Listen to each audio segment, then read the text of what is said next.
Assalamualaikum warahmatullahi wabarakatuh. Perkenalkan, nama saya Nana Listiana dengan NPM AMI 2120238. Adapun dosen pengampunya yaitu Bapak Dr. Fisman Bedi, MKom, MM, MSI dengan mata kuliah Komunikasi Bisnis. Nah, di sini saya akan menyampaikan presentasi tentang penulisan bad news dan penulisan pesan-pesan persuasif. Adapun penulisan bad news adalah penulisan pesan bisnis negatif. Nah, selanjutnya yaitu pesan persuasif adalah penulisan pesan atau ajakan agar penerima mau mengikuti ajakan tersebut. Nah, ada hal-hal yang perlu diperhatikan dalam penulisan bad news. Yang pertama yaitu pengorganisasian atau strategi pengorganisasian pesan bad news. Jadi sebelum kita melakukan penulisan bad news, kita perlu melakukan strategi dari pengorganisasian bad news tersebut. Yang selanjutnya yaitu mengkomunikasikan informasi dan jawaban negatif.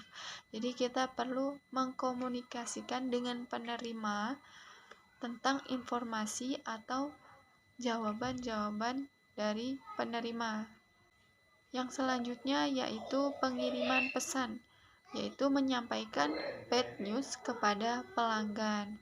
Nah, ini yang terakhir ya. Jadi yang terakhir kita perlu pengiriman pesan.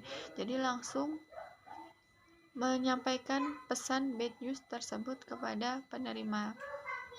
Dalam strategi pengorganisasian pesan-pesan bad news itu terdapat 3 sasaran utama ketika menyampaikan bad news. Yang pertama yaitu menyampaikan berita buruk.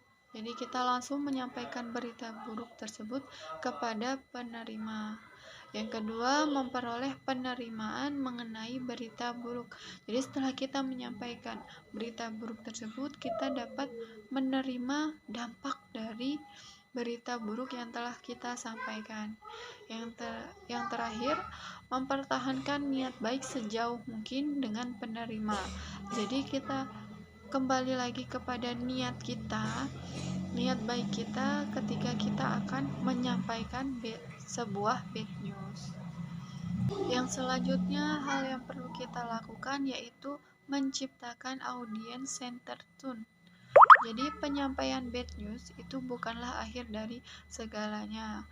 Nah, audience centered tone itu adalah kita memberikan kesempatan kepada penerima untuk berpikir terhadap dirinya sendiri dan mereka mau memberi tanggapan mereka sendiri. Jadi tugas kita di sini lebih cenderung kepada menerima atau membantu, bukan untuk menekankan. Terdapat 8 poin-poin dari audience center tools, yaitu yang pertama, berita buruk audiens mewakili keputusan perusahaan. Yang kedua, konfirmasi keputusan yang adil dan beralasan. Yang ketiga, mengendalikan ego dari penerima. Yang keempat, melakukan soft approaching kepada audiens. Yang kelima, menekankan sasaran penerima. Yang keenam, mencari sisi-sisi terbaik dari penerima. Yang ketujuh, menggunakan ungkapan yang positif. Dan yang kedelapan, mencari tahu lebih dalam lagi. Yang selanjutnya, kita juga perlu memilih pendekatan organisasional atau pendekatan secara tidak langsung. Nah, yang pertama yaitu pembukaan. Jadi kita di sini menggunakan pembukaan sebagai penyangga atau kalimat pembuka sebelum menyampaikan bad news. Yang selanjutnya, kemukakan alasan. Jadi bersikaplah bijaksana dengan menonjolkan bagaimana keputusan akan menguntungkan dari penerima. Yang selanjutnya yaitu bad news atau penyampaian bad news. Nah, di sini kita tidak boleh menekankan berita buruk tersebut. Yang terakhir yaitu penutup yang positif dapat membangkitkan semangat dan pesan akan nampak lebih positif. Jadi kita perlu memberikan motivasi-motivasi kepada penerima bad news agar hal-hal yang kita sampaikan itu tidak terlalu berdampak kepada penerima. Selain pendekatan secara tidak langsung, kita juga bisa melakukannya dengan pendekatan secara langsung. Yang pertama yaitu dengan melakukan bad news atau pernyataan bad news. Kita langsung menyampaikan bad news yang akan kita sampaikan kepada penerima. Jadi hal ini bisa dibilang lebih beresiko daripada dari pendekatan secara tidak langsung. Yang selanjutnya yaitu alasan. Jadi kita jelaskan alasan dari bad news tersebut agar penerima bisa mengerti dengan jelas. Yang terakhir yaitu penutup dengan positif dan bersahabat, sama seperti pendekatan yang secara tidak langsung. Yang harus dilakukan sebelum menulis pesan-pesan persuasif. Yang pertama yaitu analisis audiens.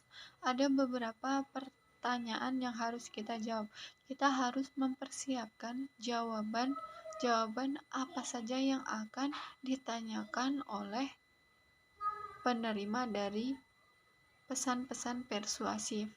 Nah, yang selanjutnya mempertimbangkan pendekatan organisasional dan perbedaan budaya. Yang ketiga yaitu meraih kredibilitas, bersikap layaknya seorang ahli, antusias, objektif, dan jujur. Setelah itu, kita juga perlu mengembangkan dari pesan persuasif. Yang pertama, kerangka argumentasi. Lakukan pendekatan AIDA, attention, interest, desire, dan action. Selanjutnya, memilih daya pemikat secara emosional, logika, etika, dan delivery.